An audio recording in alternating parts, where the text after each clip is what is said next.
Como um dos gêneros mais desprezados do cinema tem uma gigantesca bilheteria.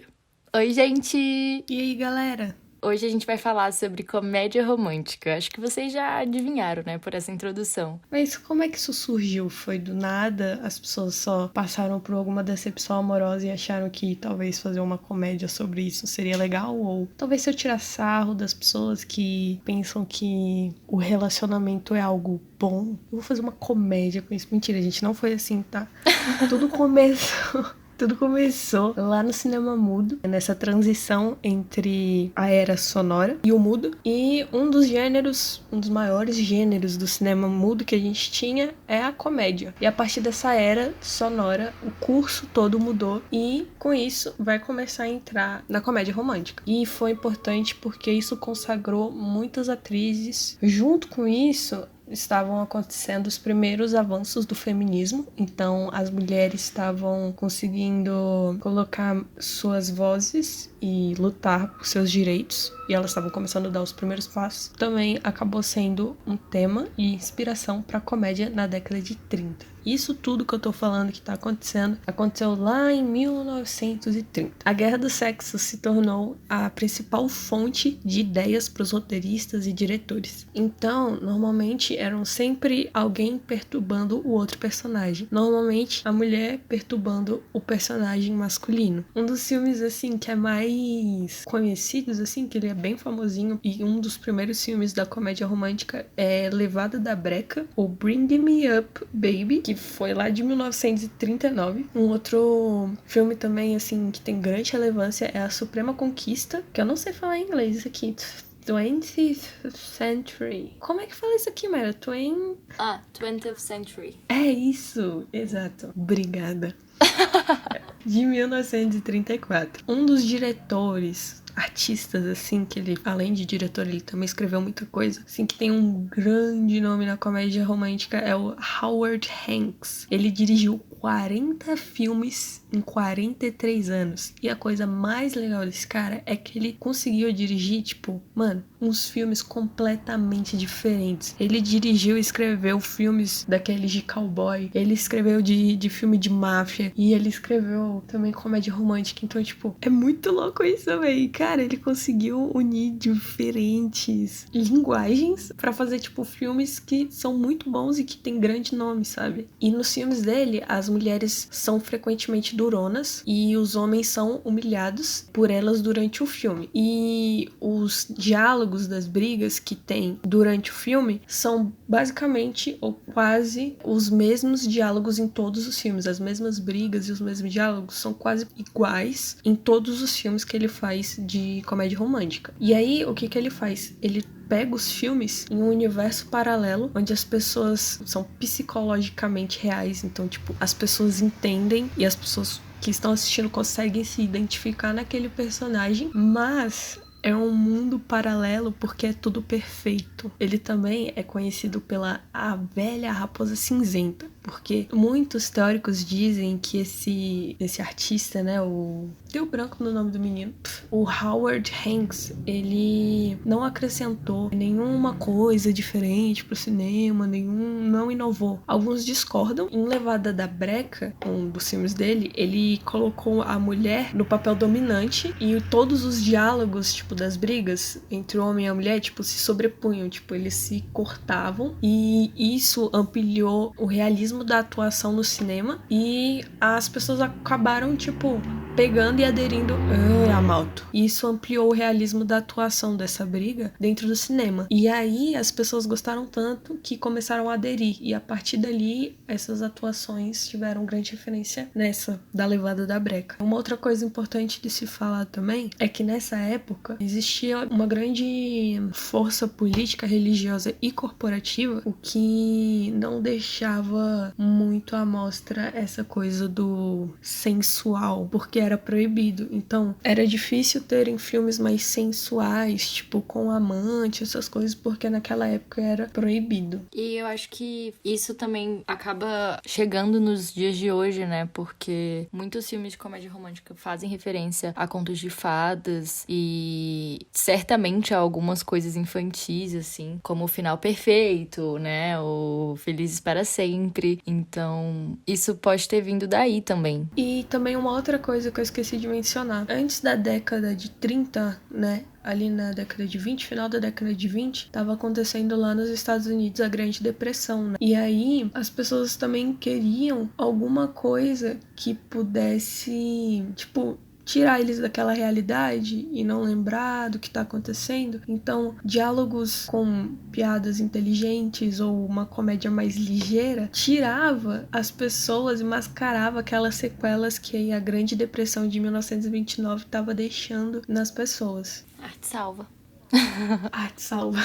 Existem diferentes estudos e teóricos que dizem qual seria a primeira comédia romântica. Alguns dizem que foi lá em Shakespeare, outros dizem que foi em 1934 com o filme Aconteceu Naquela Noite. Então é muito difícil eu dizer com exatidão qual foi a primeira comédia romântica. E eu vou falar, eu não sei onde colocar essa parte, mas é que eu achei muito legal essa frase. A frase é o seguinte: o beijo não é somente a técnica-chave do lovemaking, nem o substituto cinematográfico de uma cópula proibida pela censura. O beijo é o símbolo triunfante do papel do rosto e da alma no amor do século XX. Portanto, o beijo não é apenas o tempero picante que condimenta qualquer filme ocidental. É a expressão profunda de uma concepção do amor que erotiza a alma e mitifica o corpo. De Morin, que ele falou em 1989. Eu achei fantástica essa frase. Pensando na época que tava com a censura, que ele fala aqui até da censura, eu acho que nessa época o beijo em si não era censurado, mas eles não poderiam mostrar nos filmes, por exemplo, o casal lá fazendo sexo. Então eles usavam do beijo para ser essa concepção do tchaca-tchaca da buchaca, entendeu? Quando a pessoa,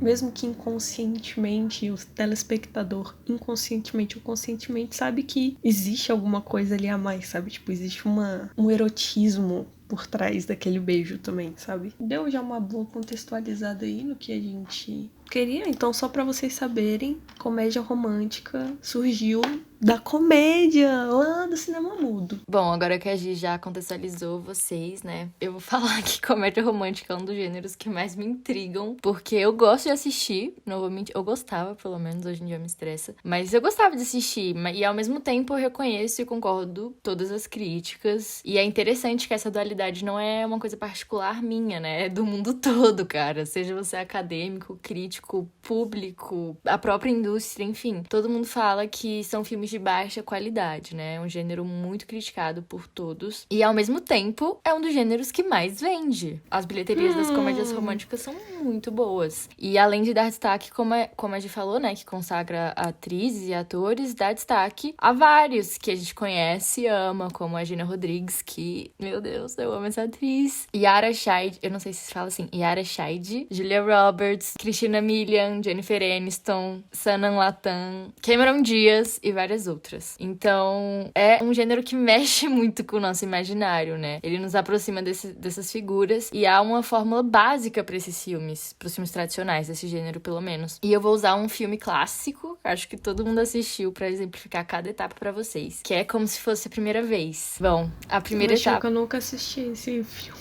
Como assim, Giovana?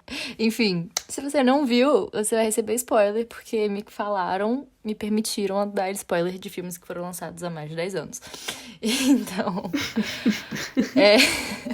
é uma regra universal. É uma regra universal. Como se fosse a primeira vez, nós temos a primeira etapa, né? A preparação, onde nós conhecemos os personagens e surge ali o primeiro interesse no filme, quando o Henry conhece a Lucy. O Henry é interpretado pelo Adam Sandler, também polêmico aí, e a Lucy pela grande Drew Barrymore. Essa primeira etapa, né, de preparação, estamos conhecendo os personagens e eles se conhecem também, já leva a gente pra segunda etapa, que é o casal, ou o futuro casal. Eles se envolvem e a gente se encanta pela maneira em que o Henry vai lá todos os dias tentar conquistar a Lucy, porque, pra quem não sabe, como a Giovanna, a Lucy é uma personagem que tem uma memória de curto prazo e faz com que ela esqueça as coisas muito rapidamente. Então, ela não lembra que ela conhece ele. E aí ele se apaixona por ela e todo dia ele quer conquistar ela. E a complicação, que é a terceira etapa, seria os impasses que o casal encontra que os impedem de ficar juntos. Um exemplo nesse filme é a família da Lucy, que fica muito preocupada com ela em um relacionamento, né? Porque eles não querem que ela sofra. E por fim, a resolução do problema. E aí, de novo, me perdoem o spoiler, eles se casam, eles têm uma filha, eu acho que é uma filha. E aí, eles moram num barco, assim, e aí todos os dias ela acorda e a primeira coisa que ela faz é assistir uma fita que ele gravou contando a história da vida dela, basicamente. A história de amor dela, mostrando a filhinha, mostrando a família. E aí ela sabe, ela se lembra quem ela é, onde ela está e tudo mais. E eles ficam juntos e muito apaixonados. Essa fórmula, né, causa um desejo em muitas pessoas por algo inesperado, porque é sempre assim, preparação, casal, problema, resolução. E aí as pessoas querem algo novo, né, porque você começa e já sabe o final. A obviedade é uma característica muito forte. E esse previsível, mais o reforço intenso de signos, então é música triste em cena triste, é música animada em cena animada, cena feliz, né? Pra muitas... Ou até aquelas músicas também, tipo, contando exatamente aquilo que o casal tá sentindo. A letra descreve exatamente aquilo. Então, pra muitas pessoas, isso significa uma insulta à sua inteligência e à sua capacidade de pensar e de entender algo. Porque... Oh, rapidinho, desculpa. Eu fico imaginando o Kant assistindo uma comédia romântica e ele falando, tipo, mano, você tá insultando a minha inteligência. O meu intelecto. Pare! Mas eu sinto isso também, às vezes, até com peça de teatro, assim. Porque ilustra tintim por tintim. Então é tipo a maquiagem, o figurino, a sonoplastia, a fala, a interpretação, a luz, tudo.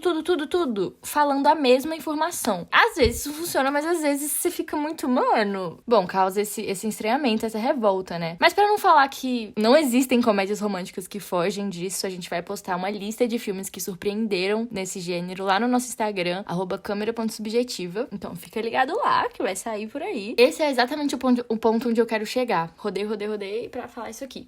Ao meu ver, assim, as comédias românticas rendem muita bilheteria justamente por essa fórmula que é a história de um casal se apaixonando e passando por turbulências pra ficar juntos. Pelos simples motivos de que muitas pessoas se identificam com isso. Então é muito fácil você ou se emocionar, porque você também quer ter esse final feliz, né? Meu Deus, que perfeição. Ou porque você se enxerga em uma história dessas. E talvez não nos personagens, porque eles tendem a ser estereótipos muito escrachados, que na verdade mexem com as nossas inseguranças. Mas você se vê ali naquela história em algum momento, sei lá. Então, eu imagino que isso seja um dos motivos que faz vender muito. E também pelo fato de que muita gente assiste só pra falar mal, né? Só pra criticar.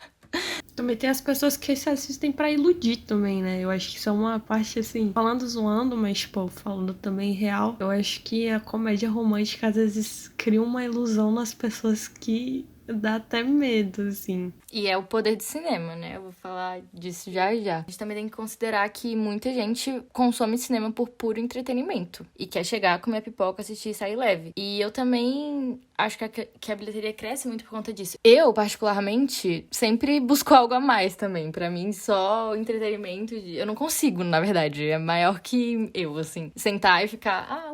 tô vendo um filme. Eu não consigo mais. É impossível. Depois, quando você começa a estudar as coisas, não tem como. Não só o cinema, mas as coisas do mundo também. Como quando você conhece, entende mais o mundo, você questiona muitas coisas. E aí é onde eu quero chegar, né? É esse lado das pessoas que querem algo a mais, sabe? Que querem uma subjetividade maior naquilo ali, que querem um jogo reflexivo, algo mais ousado, sem uma receita industrial, comercial. Aí é onde entra a polêmica, né? Porque muitas pessoas consideram os filmes que não têm tudo isso que eu acabei de falar, ou seja, as comédias românticas, como algo sem valor artístico. Então a gente entra na questão, o que é arte? Não, então, é porque você falou que você sempre quer, tipo... Você sempre tenta buscar alguns filmes que querem discutir o intelecto. Discutir intelecto não, mas agregar mais alguma coisa, fazer você pensar e refletir. E, tipo, eu acho legal isso. Eu acho importante a gente ter filmes assim. Eu acho importante o filme passar alguma coisa pra você, porque querendo ou não é uma forma de comunicação. Mas eu acho que às vezes a gente não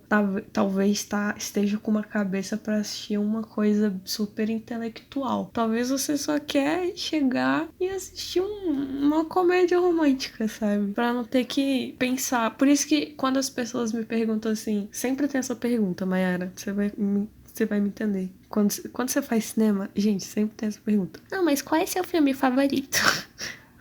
E aí eu sempre falo a mesma coisa. Bem, depende do meu humor no dia, depende de como eu tô me sentindo, tipo, depende de muita coisa, porque às vezes eu posso estar num dia que eu acordo que eu tô super, tipo, nossa, eu vou assistir hoje alguma coisa do Hemsworth, eu vou assistir 8h30, mas isso tem outros dias que eu tô tipo, mano, quero assistir um Meninas Malvadas, um Grease, pra eu não ter que pensar. Exatamente isso. Eu tenho muito, muito isso também. É por isso que eu falo, eu consumo, assisto. O que eu tô falando é que eu não consigo mais fechar essa caixinha na minha cabeça, entendeu? Por mais que eu sente pra ver um filme de tipo, mano, meu cérebro pifou, eu só quero relaxar e assistir alguma coisa. Eu não consigo, mesmo assim, pode ser o filme mais ridículo do mundo, pode ser reality show, assim, que supostamente não é pra ter. Eu assistindo Grease, eu ficava, nossa, mano, não, mas é sério que ela... Nossa, mano, gente, isso daqui é assédio, não tá certo. Exato. Eu fico pensando, sabe? Mesmo se for, tipo, uma coisa boa ou uma coisa ruim, eu não consigo mais desligar essa chavinha. E aí, gente, voltando na questão do que é arte, um questionamento que eu li no texto A Comédia Romântica em Hollywood, O Gosto da Água com Açúcar, e achei ótimo pra trazer aqui foi: se a verdadeira fruição artística é restrita a um pequeno grupo social, o cinema de Hollywood, que visa as grandes massas, nunca poderia se qualificar como arte.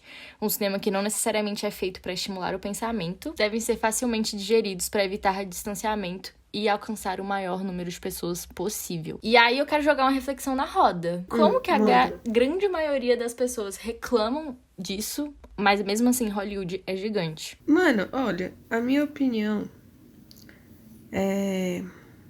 Putz, esqueci a minha opinião, mano. Pensando em arte, qual é seu objetivo com a arte, Mayara? Eu tô em constante descoberta. Esse é o fato. Eu, particularmente, acho que o conceito de arte é bastante subjetivo. É uma daquelas discussões que ambos os lados, se é que só tem dois lados, vão ter argumentos com fundamentos e ninguém vai ceder. E falando da minha arte, até hoje, pelo menos, ela não é nem um pouco hollywoodiana, mas eu consumo arte hollywoodiana. E eu acho que nós temos que entender a poética e a estética que se foi proposta para aquilo antes de criticar. Porque não adianta você sair julgando tudo a partir dos seus gostos pessoais. E pronto, acabou. É o que eu gosto, pronto, acabou. Tipo, Se você fugiu disso, é isso.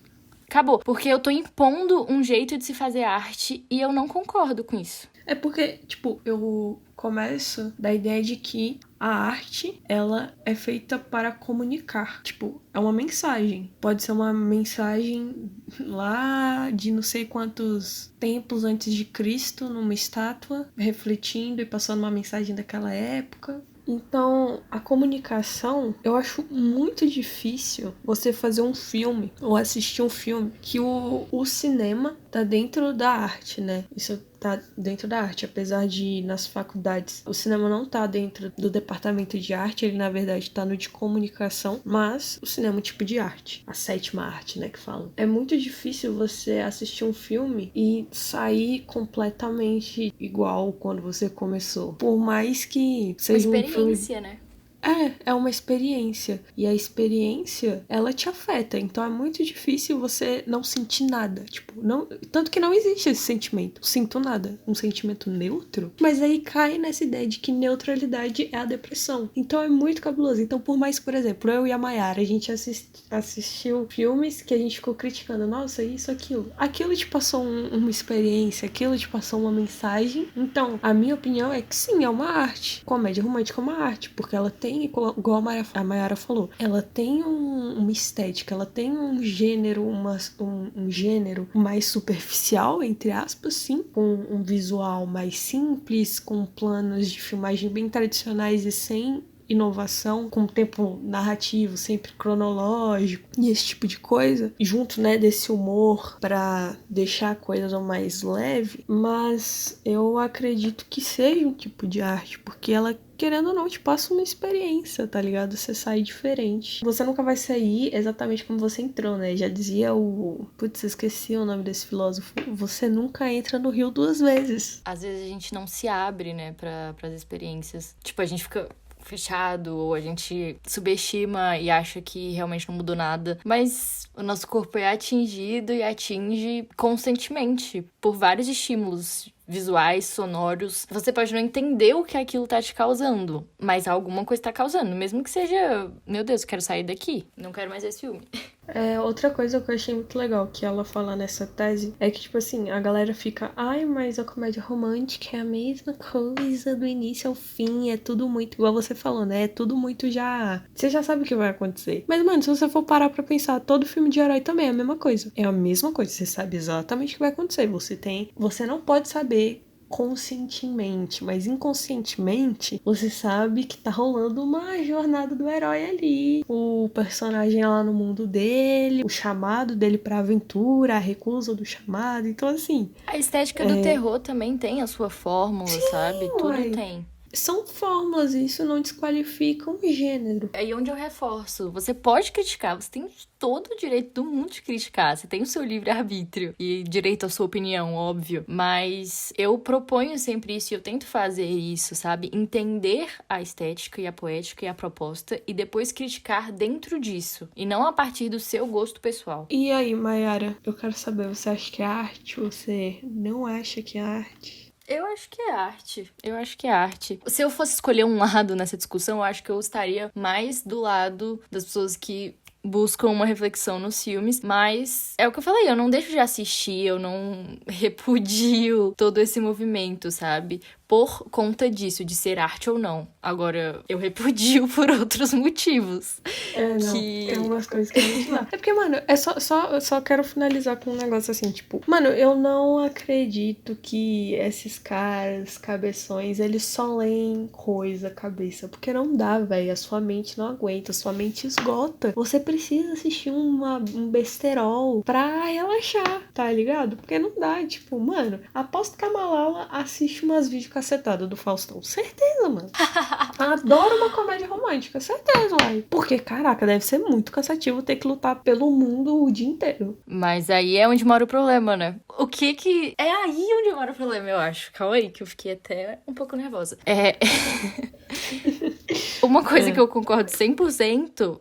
é com as críticas sociais feitas acerca desse gênero, porque a essência dele, se a gente for parar pra pensar, é composta pelo pensamento de que a entrega amorosa é a única responsável pela felicidade feminina e destina as mulheres ao espaço doméstico, às promessas de amor e à maternidade. Isso é uma noção que eu tenho hoje em dia, sabe? Porque falar sobre isso, né, sobre o lugar da mulher na cozinha, não sei o quê, e tem que ser mãe, e não sei o quê. Hoje em dia, parece até clichê falar disso. Ah, meu Deus, tá falando disso de novo. Não é assim. Mas é assim, sabe? Tem muito lugar e muito filme que ainda retrata esses lugares. Eu assistindo as comédias românticas hoje em dia, eu tenho essa noção. Porque a Mayara pequenininha só ficava se divertindo e também, como você falou, iludida, deslumbrada. Hoje em dia eu assisto e eu fico irritadíssima com algumas falas e algumas situações que são muito frequentes, sabe? Tanto ao longo do mesmo filme, tanto em filmes diferentes. Eu realmente fico irritada, cara. Eu fico, meu Deus. E aí não é mais pra mim um filme que eu sento pra relaxar e pra sair leve, entendeu? Não é mais uma dessas coisas pra mim. E aí eu fico refletindo sobre isso, sobre o quanto eu assisti esses filmes na época da minha formação, sabe? Como pessoa. E eu ainda tô em formação, mas nessa época, assim, da adolescência, né? Da criança pra adolescente, que a gente tá, cara, formando as nossas opiniões, consome muito desses filmes, sabe? Então, essas situações que, nossa, são extremamente machistas e, enfim, disfarçadas de amorzinho e de fofinho e retratadas com um naturalismo enorme. Cara, isso forma a gente, sabe? Então é aí o meu se torna lugar... normal, né, pra gente. Tipo... não, tá tudo bem. É aí onde eu acho perigoso, sabe? Porque o cinema é muito poderoso em questão de formação da sociedade. Pelo menos eu vejo assim, sabe? Os signos cinematográficos, eles estão presentes na nossa sociedade. E óbvio que tem aquilo de a arte imita a vida ou a vida imita a arte. Mas, querendo ou não, sendo qual seja o lado que você acredita, ele tá ali reforçando essas ideias e esses signos e essas coisas. Então, você tá ali de boas, assistindo, pensando que você só tá descansando a sua cabeça, porque você passou o dia inteiro lutando pelo mundo, caso você seja a Malala. E você não tá, entendeu? Tipo, você tá sendo ali, tipo... Você não tá só sentado assistindo um filme, entendeu? Você tá sendo bombardeado com informações muito péssimas, disfarçadas de tá tudo bem, é amor, é fofura. E além de reforçar os padrões estéticos e raciais, né? A gente trouxe exemplos de atrizes de cor, mas, cara, a grande maioria são mulheres brancas e homens brancos. Então, não é só o padrão feminino, é o masculino também. Isso é muito doido. Não é à toa que quando você tá na faculdade de cinema, principalmente, eu não sei em arte cênica, mas na faculdade de cinema, pelo menos, você estuda muita coisa sobre a psicologia também. Existem muitas coisas psicológicas, tipo teoria das cores. Existem muitas coisas dentro dos estudos do cinema que é justamente psicológico para afetar o psicológico do espectador. Então, teoria das cores, até o enquadramento que está o filme é psicologicamente feito para fazer você se sentir bem ou não, ou passar uma mensagem. Muito. Então... Eu mesma, quando eu tô dirigindo, porque eu sou chique, né? Enfim, quando eu tô fazendo algum trabalho, eu sempre penso no que aquele plano, o que aquela câmera naquela posição, naquele movimento tá me passando. E o que eu imagino que passa, ou o que eu quero que passe. Não sei como vai chegar em você, mas eu tenho aqui a minha ideia, né? Existem coisas que a gente também evita, tipo, fazer, que acho que vocês nem devem saber. Mas que psicologicamente a gente sabe que mesmo você não sabendo, se você fazer determinada coisa num filme, vai causar o famoso estranhamento. Nossa, uma palavrinha que a gente escuta muito, estranhamento. Então, a psicologia tá tá andando de mãozinha dada ali com o cinema, viu, galera? Com a arte, né? Com a arte, né? E é isso, aí eu acabo aqui fazendo um convite que alguns de vocês vão me xingar e odiar e falar, pelo amor de Deus, eu quero assistir um filme. Mas outros vão se interessar e tá válido. Então, o meu convite é você fazer a sua reflexão, mesmo que o filme não te propõe isso. Porque tem filmes que vão jogar na mesa e usar estratégias, tanto filmes quanto peças, que eles vão saber como te direcionar pra uma reflexão. Mas tem filmes que não vão fazer isso. Então, faça a sua própria reflexão. Pense sobre o que você tá digerindo, como se fosse água, entendeu? Então foi isso, gente. Eu não sei se você ama ou odeia comédia romântica, mas a gente quis trazer várias reflexões aí pra vocês. E também descobrir um pouquinho de como ela surgiu, né? Eu mesmo tinha essa curiosidade. E então é isso, galera. Deixa aí o seu comentário também, a sua opinião, o que você acha sobre isso. Você gosta de comédias românticas? Você é um intelectual que salva o mundo e não assiste comédias românticas? Então deixa aí nos comentários a sua opinião, que eu com certeza quero muito ler. E não existe uma resposta, sabe? Eu acho que existem argumentos e você pode pegar eles. E ambos são válidos. E é isso, eu espero que você tenha gostado. Talvez esse vídeo tenha ficado grande, mas ele é um especial aí do Dia dos Namorados. Então, Feliz Dia dos Namorados! Feliz Dia dos Namorados para vocês. Aproveitem. E lá no Instagram, como a Mayara já falou, tem uma lista que a gente fez juntas pra você assistir aí com o seu mozão, uma comédia romântica no Dia dos Namorados. Mas já passou, né? Mas todo dia é Dia dos Namorados. Deixa seu like, se inscreve se você não é inscrito. É nóis. Um beijo. Beijo!